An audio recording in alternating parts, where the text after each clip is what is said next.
Tantor Audio, a division of Recorded Books presents My Dead World 4 by Jacqueline Druga, narrated by Kelsey Navarro. 1. Where or Where?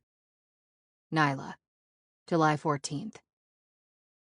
His eyes were completely white and milky, like he suffered from triple-layered cataracts, if that was even a thing. For a split second, I thought of my Aunt Alice when her cataract surgery went bad. She was blind for a while, which led me to wonder if the infected man could even see me. He stared at me as if he could, focusing, mouth moving in a vain attempt to bite me. A fence separated us, and I moved closer to it. The eye thing was new. I was curious. It was the third debtor to come to our property in 2 days, the first with that new look. His skin hadn't decomposed too much, which told me he was fresh, only a few days perhaps. There were no bite marks on him I could see. He'd turned, got sick and turned. He was a survivor at one point. I could tell by his clothes and the fact he carried a hunting knife strapped to his right hip and a gun in a holster on his left. I wondered if it was loaded. His neck had the telltale traces of the virus, deep, dark veins that looked like a spiderweb traced to his chin. The virus that brought the world to its knees had mutated. At least that was what we had learned when we stayed at Colony 1. The colonies were government and military towns, with all the bells and whistles, gated up and guarded. Those who lived inside were not only safe from the dead, but what the world had become. Safe until the walls fell, like they did in Colony 1. When that happened, it seemed as if the entire network folded. Of course, it just seemed that way. I wouldn't know. I was back home, on my land and my father's cabin. I thought about them a lot. The research they were doing to cure the virus and their desire to eradicate it by any means necessary, including killing the infected before they ever showed a symptom. On our road trip, we saw evidence of that. Entire towns had been executed. They were survivors. Survivors that got sick. But none of it mattered. I was home. My own world. It just wasn't the same. Not since it crumbled. Loss seemed to be a never-ending avalanche, picking up steam, gathering up those I loved and taking them away. My daughter Addie. My husband, father, brother, and stepmother. Friends. I was eternally grateful my daughter Katie not only lived, but we also discovered she was completely immune to everything. Bites, the virus. Any way she could get infected, she was shielded by her own masterful DNA. She was a potential cure. Probably still could be. But in the mass confusion in the fall of Colony 1, we didn't just slip away. We disappeared off radar. With good reason. I was grateful beyond measure for still having Katie, and I had to learn to grasp that, remember it. But I was having a hard time focusing on what I had, because I was reeling in what I had lost. We went almost an entire year without losing anyone. In fact, we saw less and less of the dead. It was over. I believed that. Life would start again. Maybe some semblance of normalcy. I was wrong. My belief couldn't have been further from the truth. Heartache had been on a commercial break, and it came back with a bang when I lost Lev. Lev. I had known him my entire life, from childhood, and it took for the world to drop to its knees to realize what kind of man, what kind of friend he was. Lev was honest, and let me know how things were. He didn't mince words or walk on eggshells with me. When I was wrong, he told me. When I acted badly or selfishly, he let me know. I could count on Lev for anything. And when I finally realized he was truly part of my soul, he was ripped from me.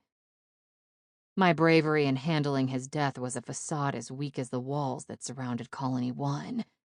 An illusion to benefit others when I knew how dark I felt inside. The endless nights of screaming into my pillow, sobbing myself to sleep. A pain in my chest that was as physically real as it was emotionally. It was like I was full of these emotions I needed to release, but I just didn't know how, or if I even could. Lev was the final death, the straw that broke the camel's back for me. He was a symbolization, a culmination of sorrow for every single person I loved deeply and who was gone. Only 3 weeks had passed since he died, head on my lap on the porch of our cabin. He had caught the new strain of the virus. Somewhere. Somehow.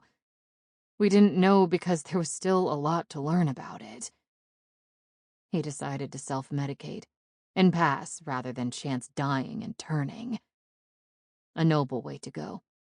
But Lev deserved better. Like a hero's death. When he left, the pedestal I always placed him on got a lot higher. It didn't feel like he was gone. I could still smell him, feel him, and hear him as if he were still alive. That's because I needed him to be alive. The world was hard enough with him here. I didn't know how I was going to survive in it without him. Nila, are you going to take that out or stare at it the whole time? It was strange. I could hear his voice. I closed my eyes, absorbing the sound. I swore I heard him. His soft yet sometimes condescending voice. It wasn't really the way Lev was. He just sounded that way because he didn't use contractions much, and he still had a dusting of his Serbian accent, which crept up once in a while. Do you need me to do it? My heart beat faster. Nila. Swept up in that weird moment, thinking of Lev and hearing his voice, I responded without thinking. No, Lev, I got it. Fleck. I briefly cringed when I realized it was Fleck who was talking to me. How did I not know, or even hear the dog barking? A dreamlike veil was lifted, bringing me back to reality. I know, It's okay. You need me to take him out? Fleck asked. I looked over at Fleck. He was poised and ready with an ice pick. Nah. I reached out and took the pick. I got it. My new cataract friend gripped the fence, the skin on his finger splitting as he held tight. He was calm, almost lacking motivation to get me. I walked as close as I could to the fence, raised the pick and jammed it into his left eye. It didn't really do much until Fleck leaned in and smacked his palm against the end of the wooden handle, jamming it in all the way. Then he went down. What was up with his eyes? Fleck asked. I don't know. It's new. I withdrew the pick and handed it back to Fleck. He pulled an old bandana from his back pocket and wiped it clean. We should move him, Fleck said. Far enough away that we don't catch his smell when the wind blows. It smells every time the wind blows. Doesn't matter where we put them, I replied. It just permeates the air. You're nuts. It's like skunk. You think you smell it even after it's gone. What the hell kind of comparison is that? I asked. It's a good one. You want to help me move him? As long as we don't have to talk, I told him, and I called dibs on his gun. I walked past Fleck down the property line to the gate. As he trailed behind me, I heard him complaining that I always took the guns. I didn't understand what the big deal was. We all shared, and guns were useless to us unless we got overrun. In a quiet, dead world, up on that mountain, sound traveled for miles.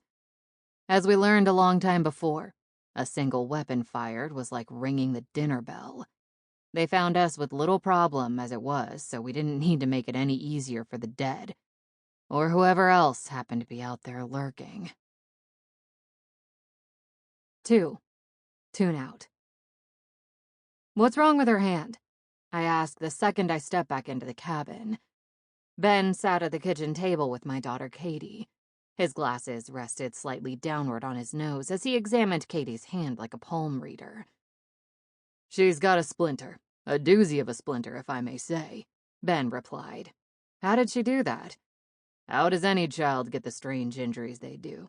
He spoke as he worked, by doing something they aren't supposed to. What did she do?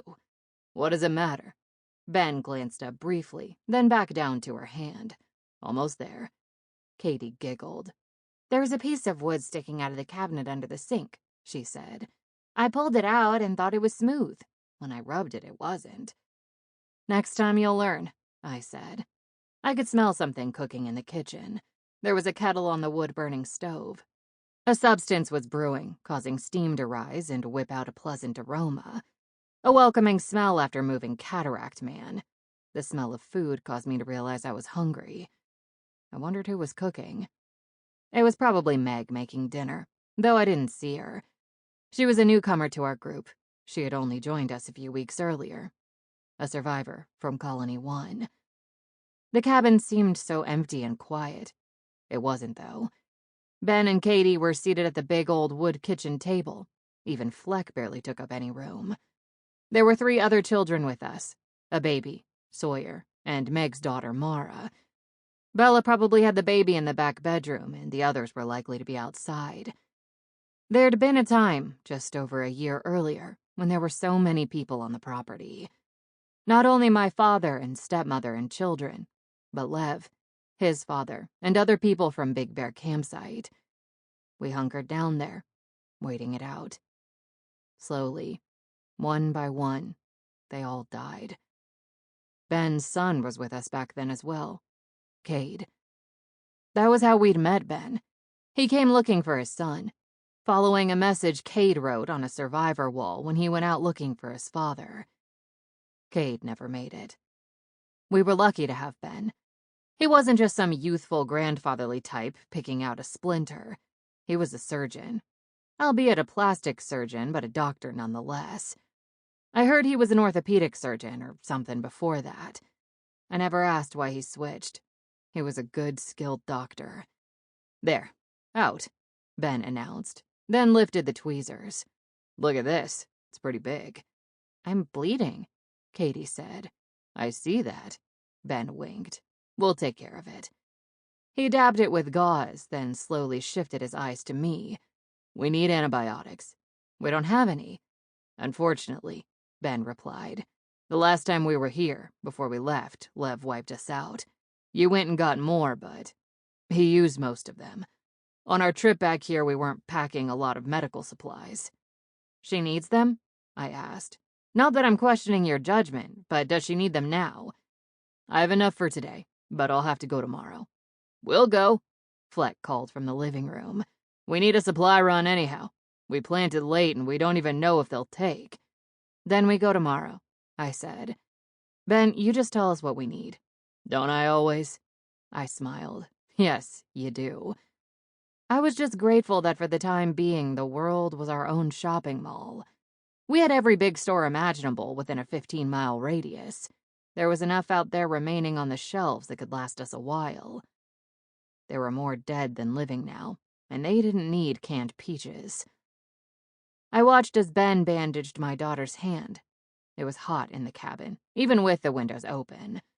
We had a solar generator we used to power the fridge and, for an hour or so a day, the back room with a tiny air conditioner. At least at night the temperature dropped. Plus, we couldn't run the air. The noise was too much. We couldn't hear if anything approached. As I ran my hand over my head to clear the sweat, I heard the sound of it. Crackling and static. The radio. Who is this again? A male voice called out. Can you repeat? My heart dropped to my stomach and I looked left to right, trying to determine where it had come from. As soon as I remembered it was in the back room where we had stored the radio, I raced back there. I burst open the door, scaring Meg. The young mom sat on my stepmother's sewing chair, staring at the radio while holding the microphone in her hand. What are you doing? I asked with edge. It works, she said with a smile, so proud of herself. I saw it. I did this for a living, fixing things, you know, so I played around with it and it worked. I didn't think it would. I kept calling out and, listen. She lifted the receiver and pressed in the button. This is Meg, are you... What the hell is the matter with you? Without a drop of hesitation, I pulled the microphone from her hand.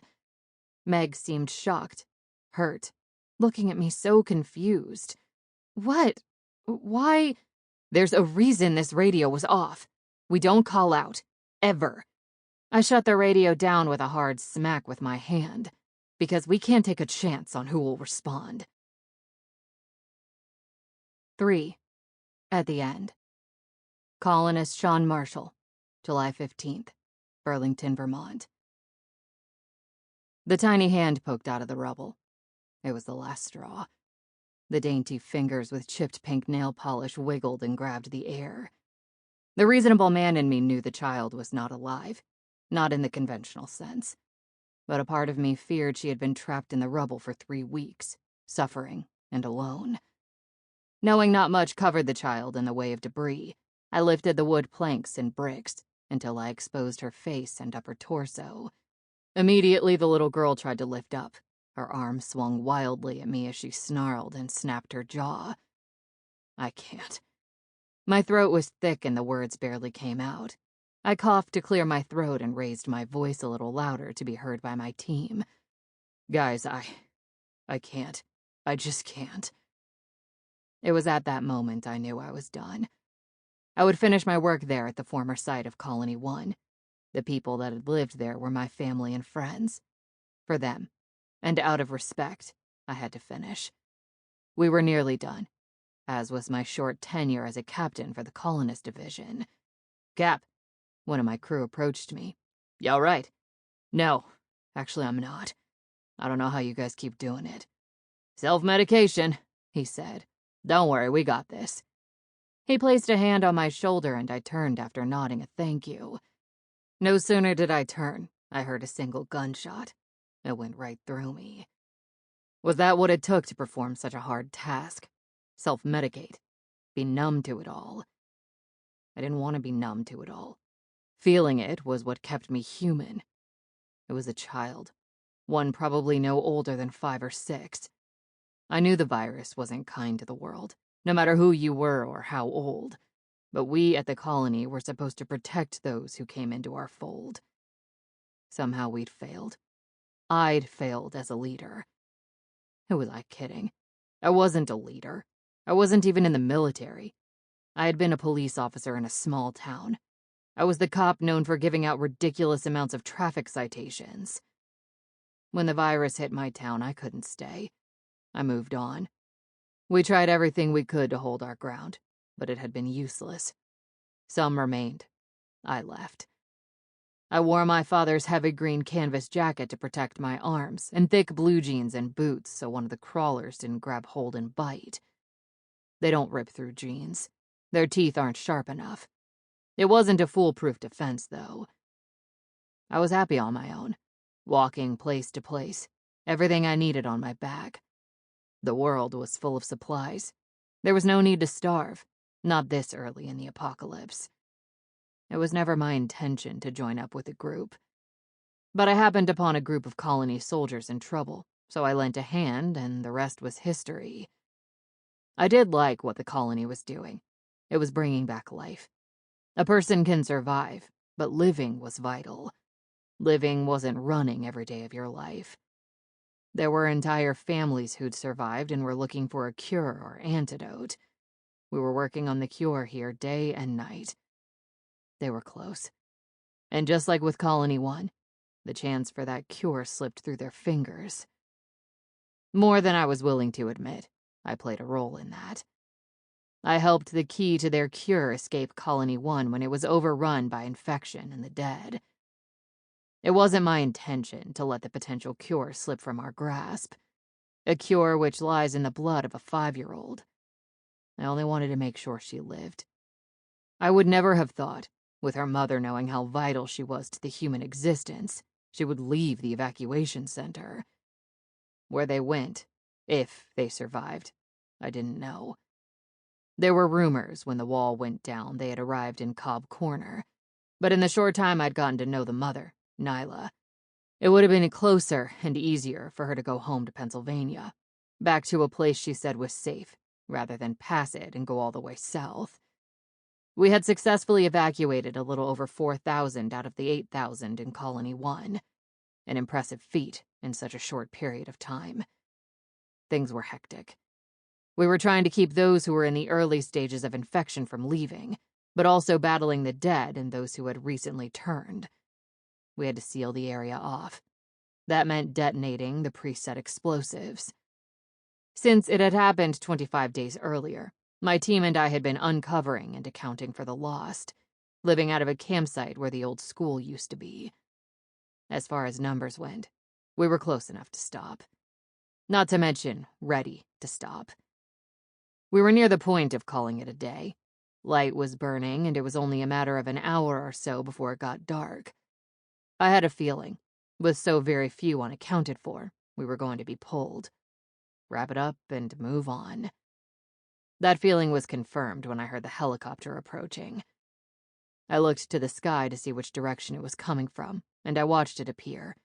From a black speck to a full-blown chopper. It flew in and lowered not far from where I stood. The wind from the blades whipped and stung against my skin. The chopper blade slowed down and then came to a stop. I didn't know who exactly it was, but it was someone important, because they could have radioed before coming here. They didn't. The side door to the chopper opened. Deacon McCaffrey, a self-proclaimed general of the Colony Council, stepped off, along with Almada Hillgrove, a research doctor. I suppose since the death of Claire, Almada was now in charge. She waved like I was an old lost friend as she made her way over. "Captain," she said, then extended her hand. "I hear congratulations are in order. Everything ran smoothly." "What percentage is left?" McCaffrey asked. "We estimate less than 10% of the population unaccounted for," I replied. McCaffrey nodded. "They could have made it out." "You run a tight ship here," said Almada. McCaffrey sounded as if he scoffed. "Not so tight they don't follow our regulations." He rubbed his own chin, which I took as a reference to my own beard that had grown in the last month. "Yeah, well," I rubbed my beard. "The dead don't care." I'm joshing you," McCaffrey winked. Joshing, I thought. Who uses the word joshing anymore? "Is that why you came?" I asked. "To check up on things?" "Actually, we have 2 reasons," Almada said. "The first, we're excited because we confirmed where we are building the replacement colony. It won't be as big as the others, but it's a perfect area. It will be research, mainly." "How did you find it?" I questioned. "Just information given to us by those who are in Colony 1. A lot of people suggested areas that were conducive to the project. We've been checking them out and finally settled on one." "That's good," I nodded. McCaffrey spoke.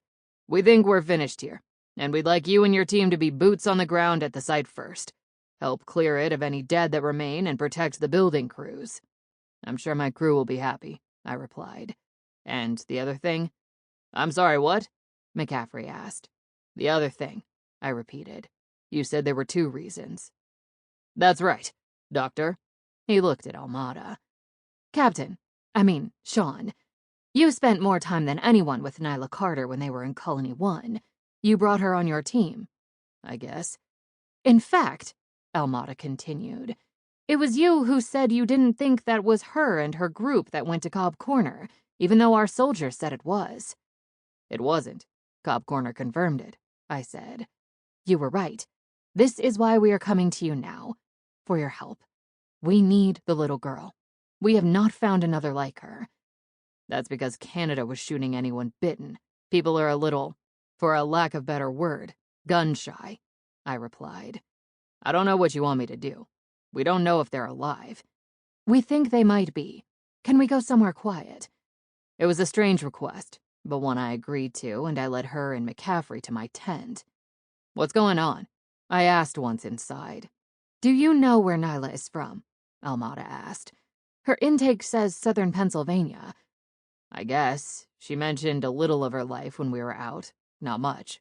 She worked at Arby's. That was about how personal we got." "So she didn't mention any other place in Pennsylvania she lived or liked to go?" I shook my head. "Not detailed. Not really. Where is this coming from? I don't know her as well as you think. We hung out for like 2 weeks before the fall of Colony 1. 2 weeks in the apocalypse, McCaffrey said, is like 2 years in the old world. Yeah, not sure where that saying came from, I said. Again, what's going on? We've been scanning radio transmissions, Almada said, trying to find them like we did last time. We picked this up yesterday. She nodded at McCaffrey. He pulled a small device from his pocket that looked like a recorder, and he pressed play. A woman's voice came over the tiny speaker. Anyone out there? Hello? Can anyone hear me? Hello? McCaffrey shut off the player. She continued on like that until we responded. That's not her, I can tell you that, I said. That woman has a distinct Vermont dialect. It's not Nila. We know, Almada replied. That's not what we want you to hear. McCaffrey pressed play again. We read you, a male voice said. Identify yourself. My name is Meg Erickson. I'm with a group of survivors in Pennsylvania. Right now, we're fine. We're trying to locate other survivors. Again, the player stopped. Meg Erickson and her daughter were in Colony 1, Almada said. I spoke to Meg many times. That's her voice. She disappeared about the same time as Nila. So you think Nila's with her? I asked. You tell me. I haven't spoken to Nila. Listen and tell me what you think. With another nod, McCaffrey pressed play. This is Meg. Are you... What the hell is the matter with you? That voice. The second female voice, Almada said. What do you think? McCaffrey played it again. What the hell is the matter with you? I requested he play it once more, and he did. Then I shook my head. Nah, it's not her. You don't think? Almada asked. Maybe if you listen to it one more time. It's not going to make a difference. I can listen to it 100 times, and heck, maybe even convince myself it is her. But it's not. You're reaching. McCaffrey chuckled in ridicule. It's not reaching. Meg Erickson disappeared after evacuation at the same time. That is Meg Erickson. What makes you so sure it's not Nila? Almada asked. You said I spent more time with her than anyone else. I did. I know that's not her voice. And 2, you said Pennsylvania, right? Almada nodded. That's what Meg said. Think about it. Nila is smart. If Nila, Lev, and the gang left the evacuation center, they ran from us. They don't want to be found. She knows what to put on that intake. The last place she is going to go is a place she knows you'll look. Listen again, Dr. Hillgrove. That second voice is deeper and raspy. But Nila has... I shook my head to stop her. She did not have a deeper voice.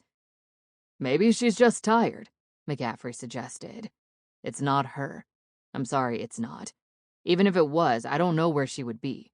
Pennsylvania is a big state. Almada exhaled slowly and loud. I guess not. It was worth a shot. We need to find her. I know, I said.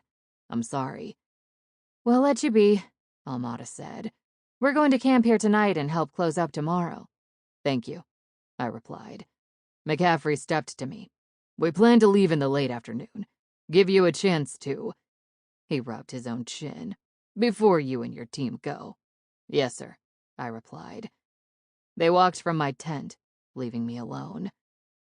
Our work was done at Colony 1. It was now official. We were moving out the next day.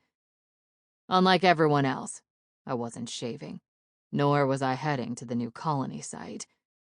I was going off alone, and my direction was elsewhere. 4. Only Human. Nila, July 15th.